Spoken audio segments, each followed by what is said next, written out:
a todas e a todos. É uma satisfação poder conversar com vocês sobre a FAPESP. Eu vou me apresentar rapidamente, vou apresentar algumas das justificativas, né, do porquê a gente achou importante fazer esse tipo de curso, de atividade dentro do seminário.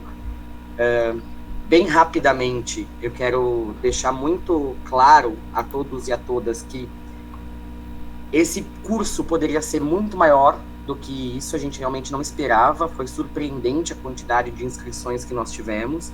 Inicialmente era um evento que a gente tinha pensado mais específico para os alunos do mestrado em gestão de políticas públicas, e aí de um dia para o outro a gente passou de 20 e tantas para 72 inscrições. A gente conseguiu olhar pelo formulário que nós temos inscritos que são mestrandos, estão pretendendo doutorado de todas as áreas dos cursos de pós-graduação da EACHE e de fora da EACHE. Então vai ser um desafio um pouco maior dar conta de tudo que é o universo da FAPESP. Eu vou fazer um esforço gigantesco para fazer isso, né? De qualquer forma, já queria deixar um aviso que, por conta, sobretudo, desse número de inscritos e da procura, eu estou em contato com o pessoal da Secretaria de Pesquisa e da pós-graduação da EACHE.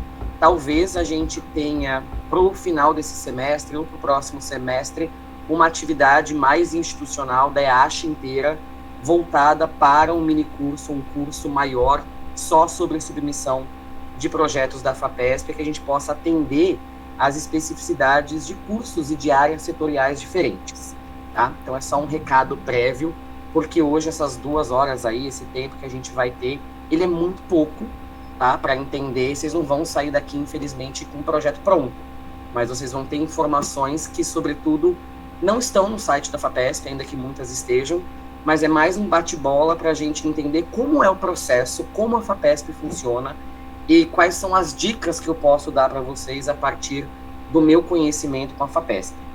Então, para aqueles que não me conhecem, eu sou o Felipe Brasil, eu dou aula na graduação e na pós-graduação de gestão de políticas públicas da EACHE USP. Eu não sou professor concursado ainda, eu faço parte do corpo docente como pesquisador colaborador, através de um projeto chamado Projeto Jovem Pesquisador FAPESP. Então, eu estou no meu, acho que 6º projeto consecutivo com a FAPESP, individual meu. Esse projeto Jovem Pesquisador é um processo extremamente competitivo. Na história da FAPESP, a gente teve 3 projetos aprovados dentro da ciência política. O meu foi o 3º, porque ele é extremamente complexo, ele é uma outra coisa que a gente não vai discutir aqui, a gente não vai chegar a falar sobre projetos Jovem Pesquisador. Só para vocês entenderem um pouquinho dessa minha relação com a FAPESP, eu fiz o meu mestrado com a FAPESP, o doutorado com a FAPESP, o doutorado no exterior, o pós-doutorado no exterior, a Bolsa Jovem Pesquisador. Hoje eu tenho uma orientanda no mestrado em Gestão de Políticas Públicas com a FAPESP. Ela acabou de ter uma bolsa BEP para o exterior aprovado.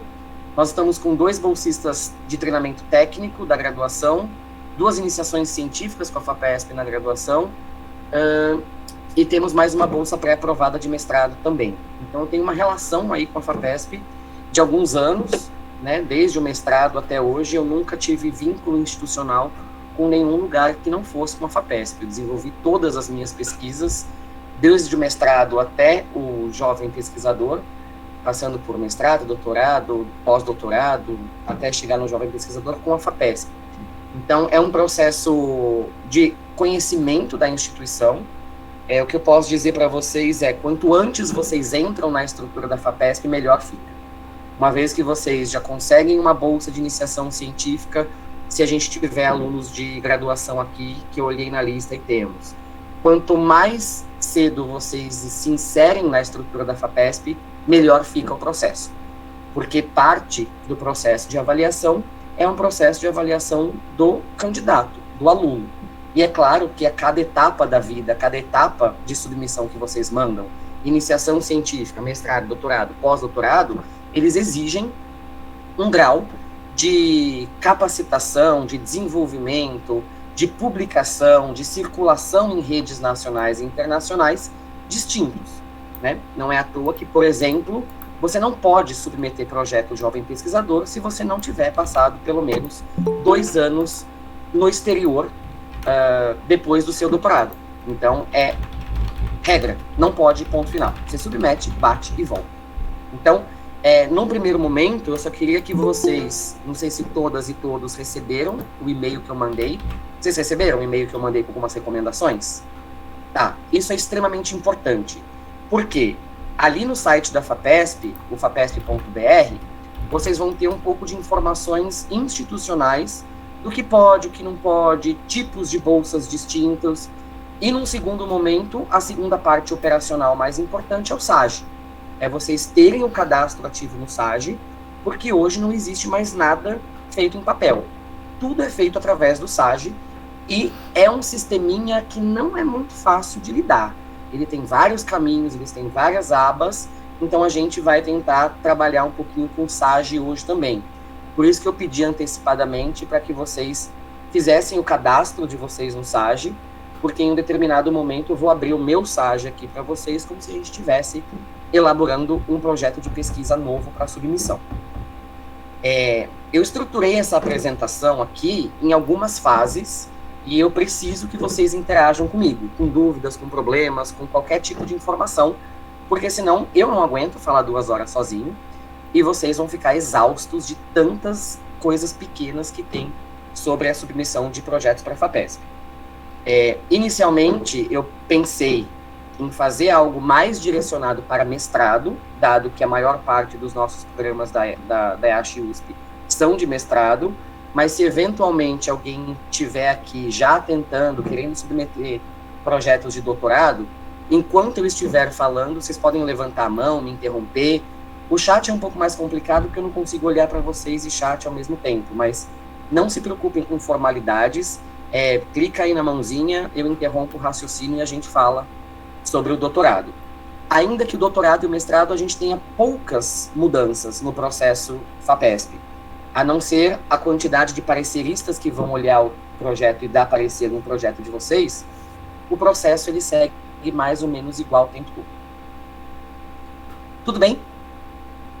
Alguma dúvida inicial sobre como a gente vai conduzir isso aqui? Algum comentário específico antes de a gente começar exatamente? Alguém tem alguma ressalva, uma particularidade? Talvez seja o momento de a gente abrir para isso antes de começar. Não? Então vamos lá. A primeira coisa que eu acho mais importante é vocês entenderem lista de presença para emissão de certificado. A Jéssica acabou de postar aí para todo mundo. Primeira coisa que eu acho mais importante é vocês entenderem quais tipos de bolsa a FAPESP tem e quais são os processos para obtenção dessas bolsas. Porque a depender da área em que vocês estão, sobretudo o pessoal que vem de biológicas, área da saúde, existem muitos projetos aprovados, que são projetos temáticos, que são CEPID, que são projetos como o meu jovem pesquisador, que já tem bolsas incluídas nesse projeto. O que significa isso? Tem 2 tipos de vocês, 2 formas de vocês acessarem bolsa.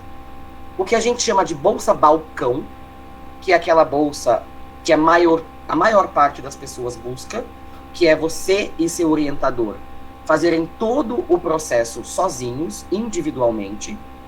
E existem as bolsas que são parte do orçamento de projetos maiores. Então, projetos como o CEPID, que é o SEBRAP, que é o Centro de Estudos da Metrópole, por exemplo, o CEM, são financiados pela FAPESP como um projeto gigantesco.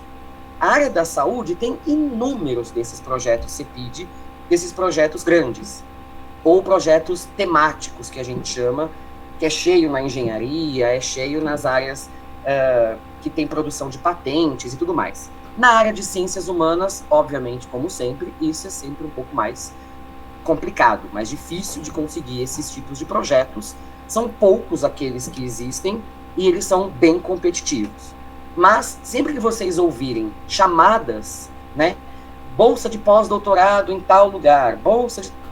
que eles estão com a bolsa aprovada, recrutando pesquisadores, essas são bolsas que são parte do orçamento de um projeto maior. Todas essas bolsas que eu disse para vocês que eu tenho hoje na EASH, de treinamento técnico, iniciação científica e de mestrado, todas elas são parte integrante do meu projeto Jovem Pesquisador. Elas passam por um caminho diferente, né? O processo de obtenção dessas bolsas é diferente. Por quê? Porque quando eu submeti o projetão, o Jovem Pesquisador, o CEPID, o temático, quando eu submeto essa proposta, eu já submeto também projetos de mestrado e de iniciação científica como parte integrante do meu orçamento. Eu, como orientador, como pesquisador principal, já elaborei projetos de mestrado que me interessam. Eu só vou lá e recruto, seleciono os alunos e alunas que vão participar desse meu projeto. Então, esse é um caminho.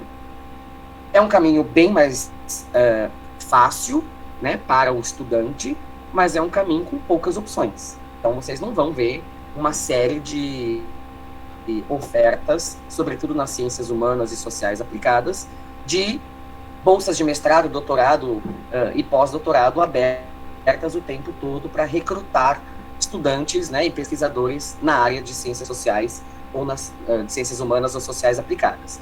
Eventualmente, na área de saúde, de engenharia, as ofertas são um pouco maiores.